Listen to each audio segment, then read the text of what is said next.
সবাইকে আসসালামু আলাইকুম। ইফতার রেসিপিতে আজ বানিয়ে দেখাবো স্প্রিং রোল। খুব সহজে বানিয়ে নেওয়া যায়। একবার বানিয়ে সারা মাস সংরক্ষণ করা যাবে। আশা করি আমার আজকের রেসিপি আপনাদের ভালো লাগবে। কথা না বাড়িয়ে চলুন জেনে নিই স্প্রিং রোল বানানোর প্রস্তুত প্রণালী। প্রথমে আমি পুরটা বানাবো। চুলায় একটি হাঁড়িতে দিয়ে দিচ্ছি 2 থেকে 3 টেবিল চামচ পরিমাণ রেগুলার খাবার তেল। তেল গরম হলে দিয়ে দিব 1 কাপ পরিমাণ পেঁয়াজ কুচি। এবার পেঁয়াজটাকে সামান্য একটু ভেজে নিব। পেঁয়াজটা সামান্য একটু নরম হলে দিয়ে দিব 1 চা চামচ পরিমাণ আদা রসুন বাটা। দিয়ে দিচ্ছি 1 টেবিল চামচ পরিমাণ কাঁচা মরিচ। আপনি আপনার টেস্ট অনুযায়ী ঝালটা কম বেশি করে নিতে পারবেন। মিনিট খানেকের মতো আমি একটু ভেজে নিব। এবার দিয়ে দিচ্ছি 250 গ্রাম চিকেন কিমা। আমি হাড় ছাড়া মুরগির মাংস কিমা করে নিয়েছি। আপনি চাইলে এখানে ছোট, ছোট টুকরা করে কেটেও ব্যবহার করতে পারবেন। এবার চিকেন কিমাটাকে আমি রান্না করে নিব 4 থেকে 5 মিনিটের মতো। চুলা আঁচটা মিডিয়াম হাই এর মাঝামাঝি থাকবে। আমি 4 থেকে 5 মিনিটের মতো চিকেন কিমাটাকে রান্না করে নিয়েছি। যতটুকু সম্ভব চেপে, চেপে ছোট, ছোট টুকরা করে নিতে হবে। এবার মসলা ব্যবহার করব। প্রথমেই দিয়ে দিচ্ছি স্বাদ অনুযায়ী লবণ। হলুদের গুঁড়া দিয়ে দিব 1/2 চা চামচ পরিমাণ। 1/4 চা চামচ পরিমাণ দিয়ে দিচ্ছি কালো গোলমরিচের গুঁড়া। গরম মসলা গুঁড়া দিয়ে দিব 1/2 চা চামচ পরিমাণ। জিরা গুঁড়া দিয়ে দিচ্ছি 1/2 চা চামচ পরিমাণ। লাল মরিচের গুঁড়া দিয়ে দিব 1/2 চা চামচ পরিমাণ। তবে ঝালটা আপনি আপনার টেস্ট অনুযায়ী কম বেশি করে নিতে পারবেন। এবার সবগুলো উপকরণ একত্রে মিনিট খানেকের মতো কষিয়ে নিব। এবার দিয়ে দিচ্ছি 1 কাপ পরিমাণ মটরশুঁটি। এখানে আপনি আপনার পছন্দ মতো যেকোনো সবজি ব্যবহার করতে পারবেন। আর সবজির পরিমাণটাও আপনি আপনার ইচ্ছে অনুযায়ী কম বেশি করে নিতে পারবেন। মটরশুঁটিটাকে আমি 2 থেকে 3 মিনিটের মতো একটু ভেজে নিব। 2 থেকে 3 মিনিটের মতো মটরশুঁটিটাকে কষিয়ে নিয়ে দিয়ে দিব গাজর কুচি। আমি সবজি কুড়ুনি দিয়ে গাজরটাকে কুচি করে নিয়েছি। আপনি বটির সাহায্যেও কুচি করে নিতে পারবেন। এখানে 2 কাপের মতো গাজর কুচি আছে। আবারও বলছি প্রতিটা সবজি আপনি আপনার পছন্দ অনুযায়ী কম বেশি করে নিতে পারবেন। আর সবজিটা আপনার ইচ্ছে অনুযায়ী যেকোনো সবজি ব্যবহার করতে পারবেন। দিয়ে দিচ্ছি 2 টেবিল চামচ পরিমাণ সয়া সস। টমেটো কেচাপ দিয়ে দিব 2 থেকে 3 টেবিল চামচ পরিমাণ। এবার সবগুলো উপকরণ একত্রে মিশিয়ে আমি প্রায় 8 থেকে 9 মিনিটের মতো ভাজি করে নিব। চুলা আঁচটা মিডিয়াম হাই এর মাঝামাঝি থাকবে। ফিরে এলাম 8 মিনিট পরে। এবার দিয়ে দিব 1.5 কাপ পরিমাণ পাতাকপি কুচি। পাতাকপি কুচি সেদ্ধ হতে খুব একটা সময় লাগে না। আমি 2 থেকে 3 মিনিটের মতো পাতাকপিটাকে ভাজি করে নিব। পুরটা আমার রেডি হয়ে গেছে। দেখুন এখন আর কোনো ধরনের পানি অবশিষ্ট নেই। কোনো ধরনের পানি অবশিষ্ট থাকলে স্প্রিং রোলটা ভালো হবে না। এবার আপনি এভাবেও ব্যবহার করতে পারবেন স্প্রিং রোলের ভিতরে। তবে আমার কাছে বেশি ঝরঝরে মনে হয়।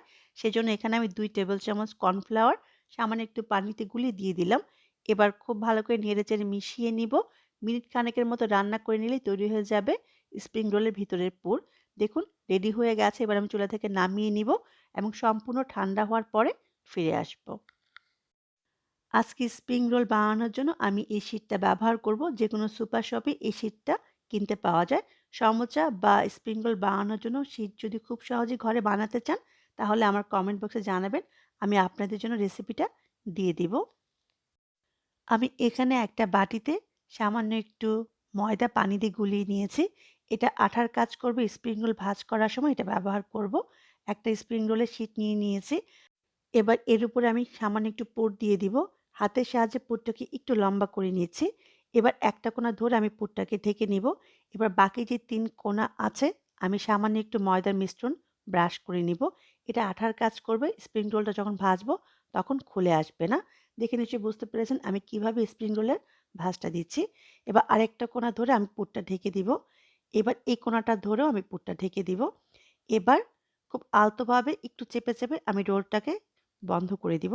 দেখুন, দেখে নিশ্চয়ই বুঝতে পেরেছেন কিভাবে আমি রোলটা ভাঁজ করে নিলাম। আমি আরও একটা রোল খুব সহজভাবে ভাঁজ করে আপনাদের দেখিয়ে দিচ্ছি। আমি আরেকটা রোলের জন্য শীট নিয়ে নিলাম। এর উপরে আমি পুর দিয়ে নিলাম। পুরটা আবার একটু লম্বা করে নিব। এবার এক কোণা ধরে আমি পুরটাকে ঢেকে নিব। আরেকটা কোণা ধরেও আমি পুরটাকে ঢেকে নিব।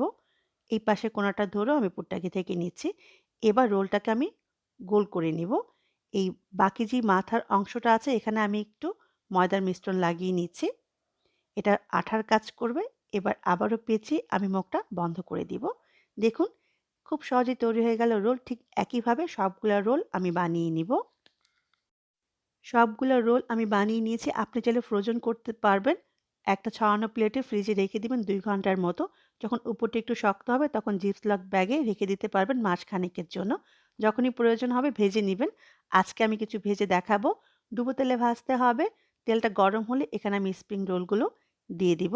চুলা আঁচটা শুরু থেকে শেষ পর্যন্ত একই থাকবে, মিডিয়াম হাই এর মাঝামাঝি।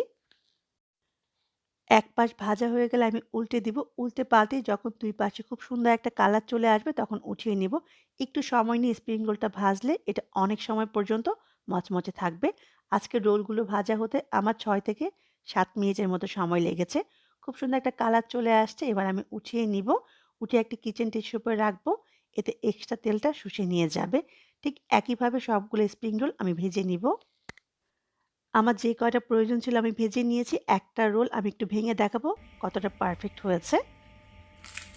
আওয়াজ শুনে নিশ্চয়ই বুঝতে পেরেছেন কতটা মচমচে হয়েছে আমার আজকের স্প্রিং রোল।